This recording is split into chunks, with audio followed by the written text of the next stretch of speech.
Hello and welcome back to Pictorial on Relay FM. I'm Quinn Rose, and I didn't go to art school, but I love learning about art anyway.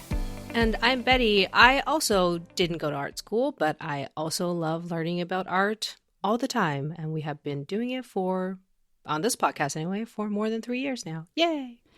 I know. We passed our 3-year anniversary. We are into 2023. This episode will be going out in February, but this is our first episode that we are recording in 2023.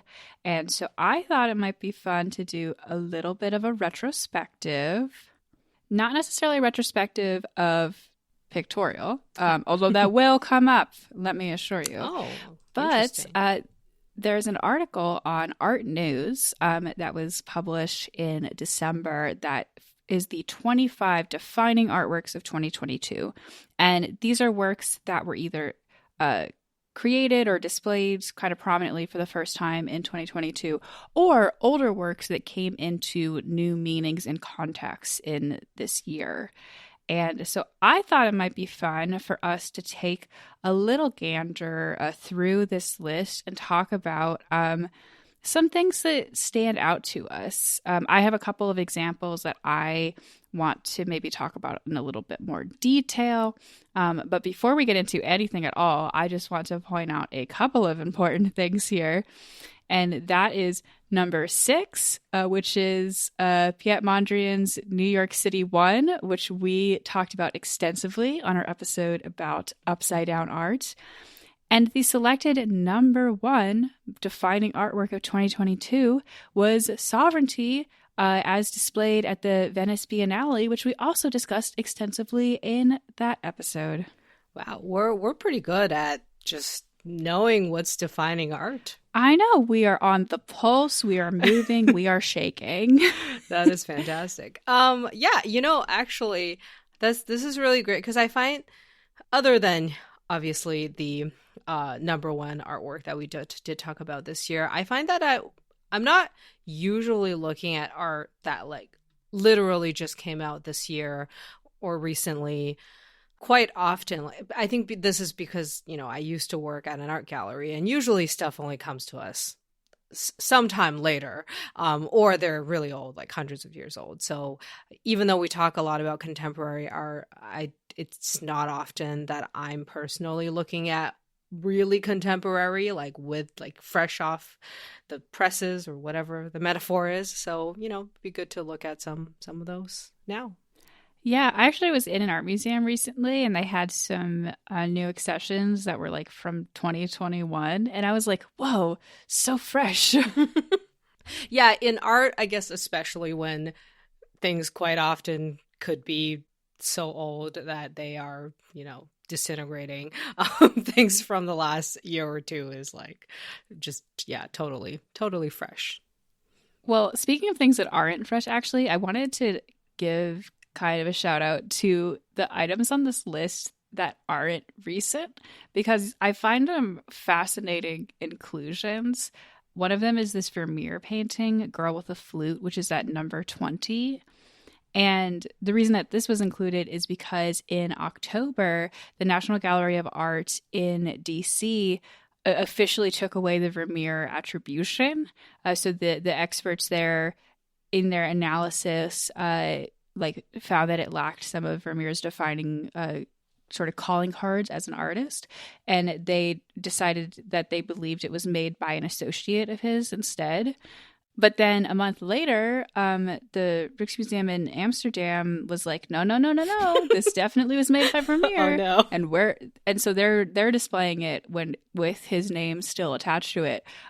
So this is all still quite recent, which makes me feel like this is still a bit of a tiff in the art world, I would say, over this painting from 1665. Yeah. I mean, I guess this is an interesting conversation, and I don't even know if we've talked about this before or had an episode about art, like attribution. I'm sure we've talked about it, but I don't think we've dedicated an entire episode to it, which is, I guess, like, I don't even know, like, because certain artists, they have these like defining bodies of like experts who will definitively say whether this is a whatever artist's work or not. But I guess it seems like in this case, Vermeer, there isn't like one authority that says, or if there is, they're not listening to them. And then it's just up to the gallery to decide. Like, I find that kind of interesting. And then so depending on what gallery it's displayed at, it's attributed to a different person. I also find it a little bit suspect that, like, oh, of course the museum in Amsterdam would be like, no, this is for sure Vermeer, because they're trying to protect their boy. They're trying to say, no, it's definitely him, and not anyone else is less famous and then maybe isn't going to get as many tourists in the building. Yeah, I think with some of these artists, especially those who had a large studio and like assistants, it gets tricky to know, or I don't even know if there's, if we can really know for sure. And I'm sure there's lots of other artworks that are misattributed that's just difficult to tell. So I feel like this could be, I mean, I'm not an expert, so I have no idea, but this could just be one of those instances where we don't know. And it's up to the individual art institutions to decide whatever is advantageous to them, I guess.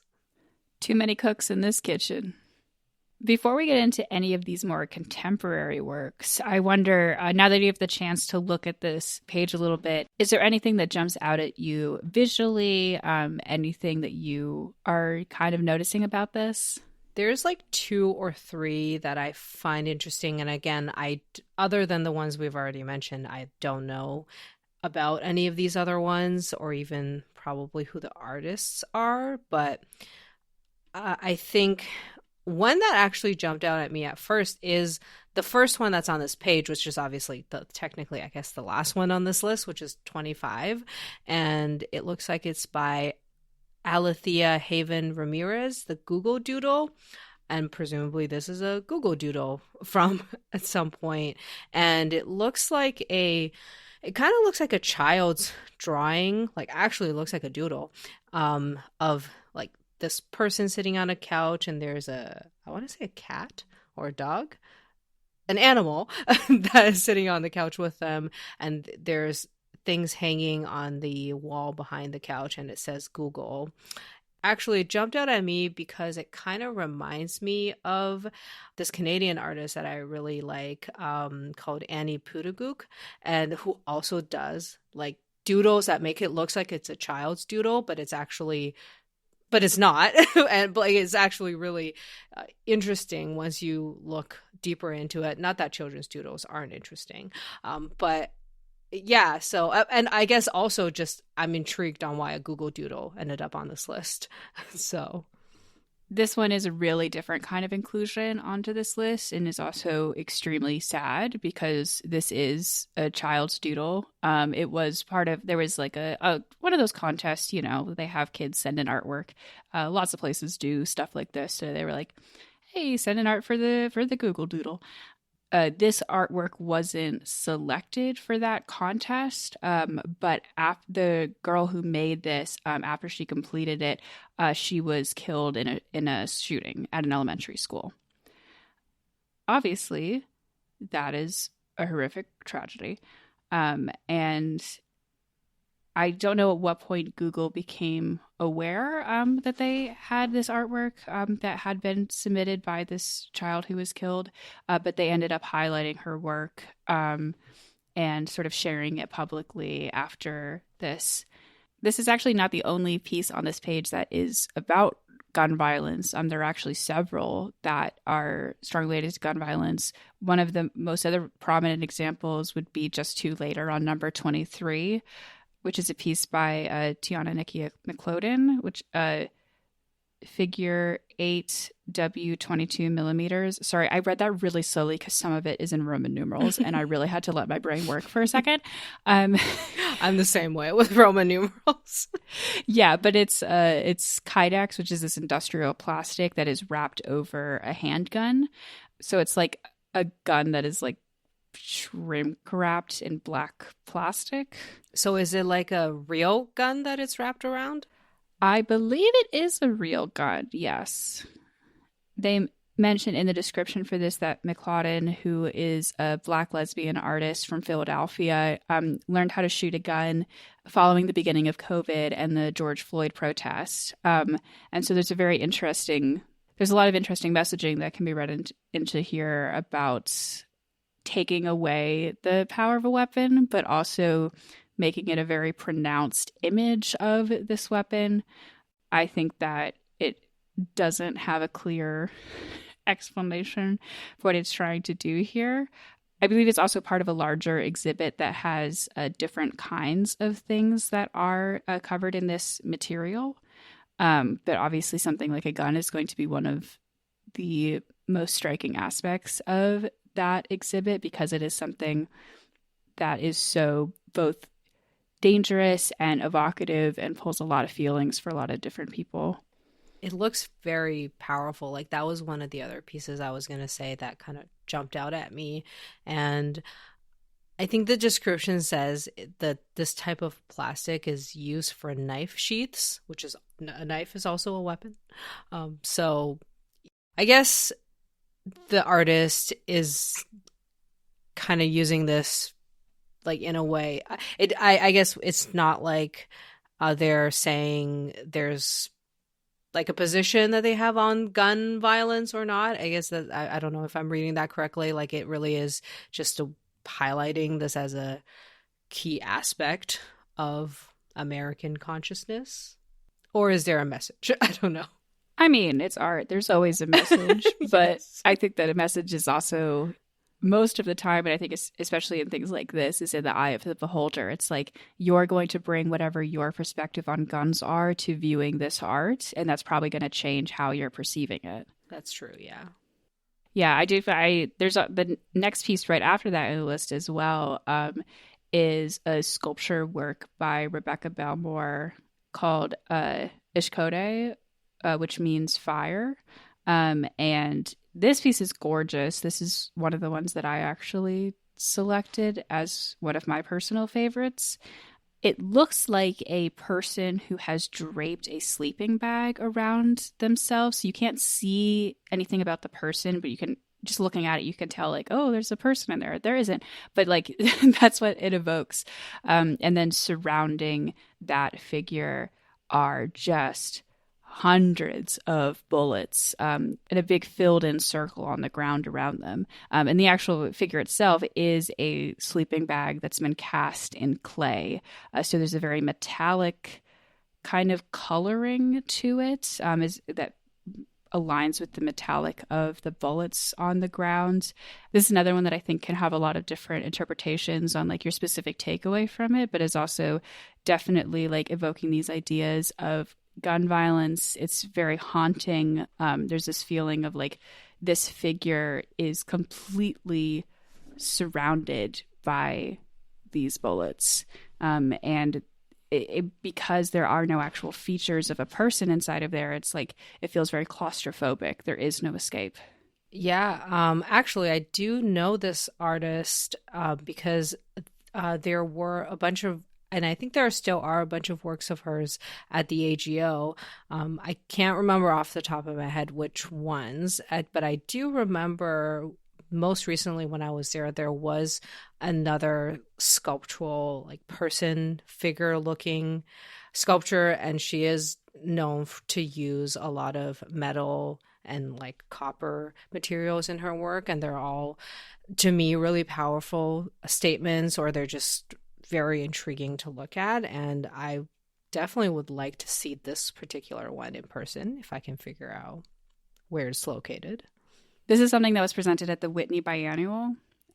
So I do not know where it is now, but it seems like it was obviously quite a popular piece there. And so hopefully it is... it's on the move. It's not on the move. It's not sentient.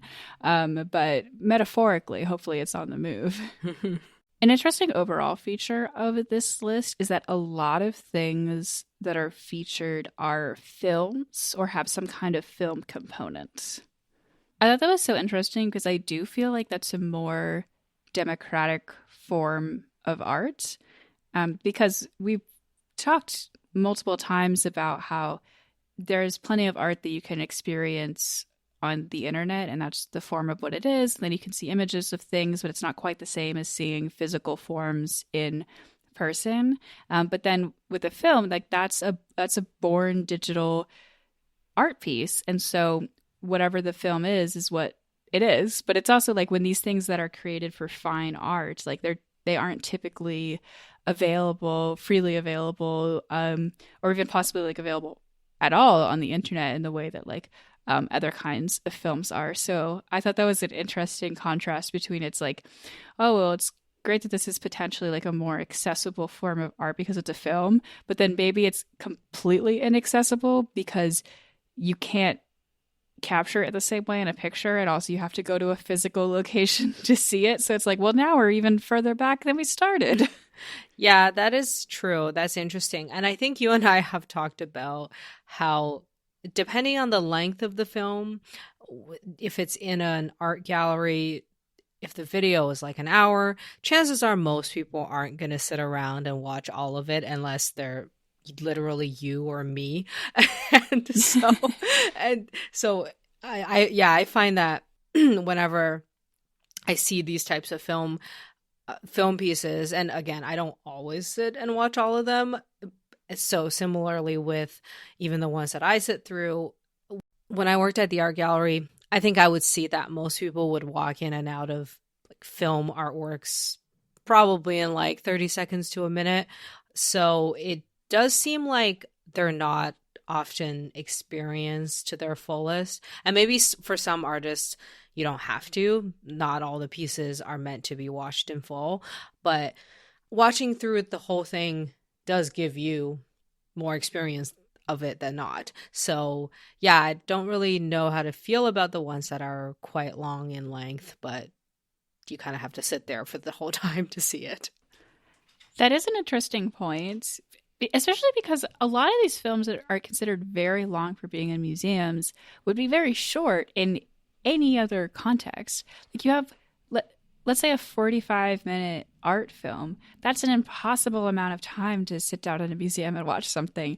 But that's one episode of television. Yeah, exactly. Yeah, it's just so funny.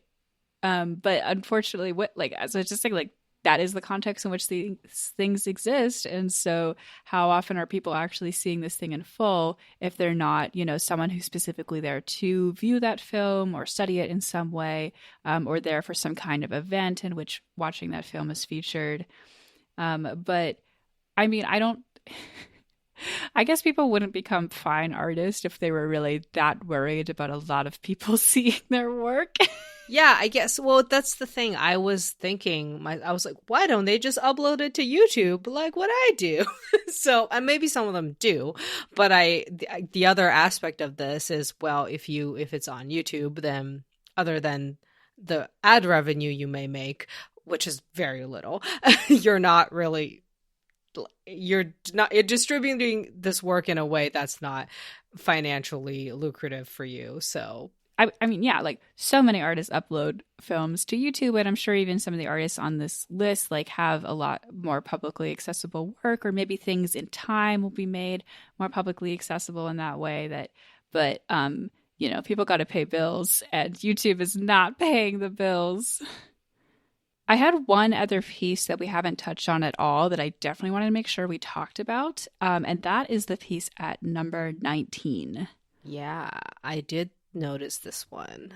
So this is a 2022 piece that was made by Banu Janatadla. But this was just such a physically fascinating piece to me. And so this particular iteration of this work was a takeover of the Pittsburgh Museum's Gilded Age atrium, which it's redone every year, I guess, for the Carnegie International.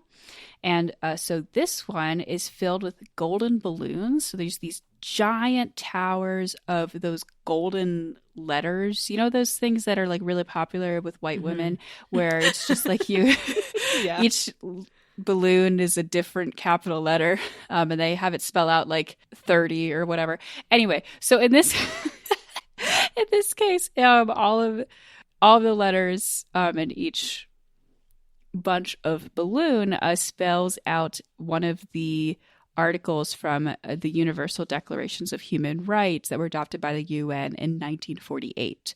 And so this is not only this kind of giant sculptural work, it is also a physical work of decay because, of course, over time, the helium depletes out of the balloons, and these shining golden beacons of universal rights slowly deflate and come down to earth and start to look pretty pathetic.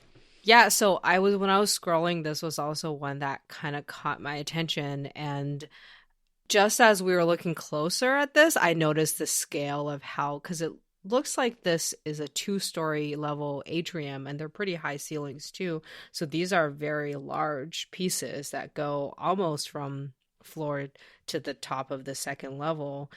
And yeah, it's interesting that these are letters because, again, they're seemingly arranged in a way that's not, that you obviously can't read them. So I wonder if there's a level of these human rights are written, but it's all jumbled up together in a way. And in a way that is it really meaningful when it's already arranged in this way to begin with. And then now thinking about the fact that they deflate over time and, look terrible, then it really does, in a way, metaphorically illustrate how useless the UN is. Oh no. Or at least that's what it seems like to me. That's the way I'm interpreting this. The stated message is about, not taking things for granted, because just because you write something down and you put it out there doesn't mean it's real. You have to actually enforce these things. You have to actually maintain the helium of these balloons, or otherwise they fall and deflate and are no longer the things that they started as. Yeah, I think this is really, it is quite an interesting piece. And it does just, the way it's showing in this picture, I presume, was at the beginning when it was like fully inflated, or with this, because some of them do look a little bit crumpled up, but I don't know if that's just the nature of the letters. It seems like this is after it started to crumple up a little bit, but they're still pretty inflated. They seem like they're still pretty up there. Yeah, I was just gonna say it would be interesting to see like a time lapse or something, but maybe that's something else I'll look into after. It's not the subtlest piece of art in the world, but I'm a real sucker for anything that has a changing physical component. I just think that's so fun. Yeah, I do. The artworks that have this, I think, again, we've talked about the auto-destruct art before. These types of art that change over a period of time or like disintegrate, it does quite often catch my attention because I like the fact that it's not static, but it changes in a different way than a film piece does. I do find it interesting that the title of the artwork is Right? ? Yeah, again, it's a simple title, but what else are you going to call it? Yeah. Well, do you have any concluding thoughts either about these artworks or anything else about art in 2022 that you want to leave on? Yeah, I would say in general, I think I'm probably going to take a look at this list in a little bit more detail later. And I think it just kind of prompts me to look a bit more into what has been happening in the art world in, last year or in recent years, because it does seem like some of these are quite interesting. And I think if you hadn't brought it up, I probably would have not known about them, just because I don't really often look at contemporary art that's recent and fresh. So I think, it really prompts me to try to see if I can watch some of these films or see where I can see some of this artwork, or just look more into them, because it really does seem like there's a lot of artists doing a lot of interesting things and just lots to learn about. Yeah, I totally agree. This was a cool way to learn about a lot of things that I hadn't heard of before, and also to get really excited about the stuff that I had heard of before because I was like, oh my God, it's working. The art podcast, we're talking about real things that people care about. Yeah, exactly. I'm like, yeah, I'm very glad that some of the things we already talked about made it on the list because it's just, it feels like, yeah, like we know what we're doing or something. So. We're basically the same thing as art news. Oh, exactly. We're like ArtNet, but just in audio version. All right. Thanks, everybody, so much for listening today. I hope that we have lots of fun things to bring you in 2023. You can find us on Twitter or Instagram at Pictorial Pod, or you can find our show notes at relay.fm/pictorial. You can find me on Instagram at QuinstaRose. And you can find me on Twitter or Instagram at ArticulationsV, although I pretty much only use Instagram these days. I'm also on YouTube as Articulations. And speaking of YouTube, we also have a YouTube channel, Pictorial Podcasts, where we will upload some of our older episodes onto the video form. And so for this one, you will be looking at some very recent and fresh artworks. Thanks for listening, art enthusiasts.